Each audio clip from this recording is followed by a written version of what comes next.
अर्धनारीश्वर शिव और शक्ति पौराणिक कथाओं के अनुसार सप्तऋषियों में एक ऋषि भृगु थे। वो स्त्रियों को तुच्छ समझते थे। वो शिवजी को गुरुतुल्य मानते थे, किंतु माँ पार्वती को वो अनदेखा करते थे। एक तरह से वो माँ को भी आम स्त्रियों की तरह साधारण और तुच्छ ही समझते थे। महादेव भृगु के इस स्वभाव से चिंतित और खिन्न थे। एक दिन शिवजी ने माता से कहा, आज ज्ञान सभा में आप भी चले। मां ने शिवजी के इस प्रस्ताव को स्वीकार की और ज्ञान सभा में शिवजी के साथ विराजमान हो गई।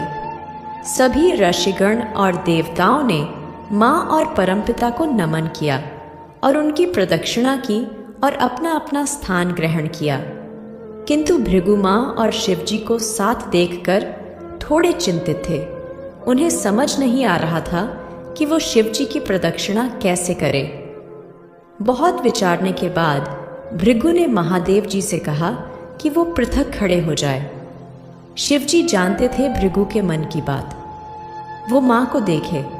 माता ने उनके मन की बात पढ़ ली और वो शिवजी के आधे अंग से जुड़ गई और अर्धनारीश्वर रूप में विराजमान हो गई।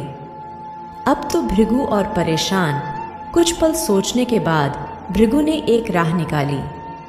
भंवरे का रूप लेकर शिवजी के जटा की परिक्रमा की और अपने स्थान पर खड़े हो गए। माता को भृगु के ऊंची सोच पे क्रोध आ गया।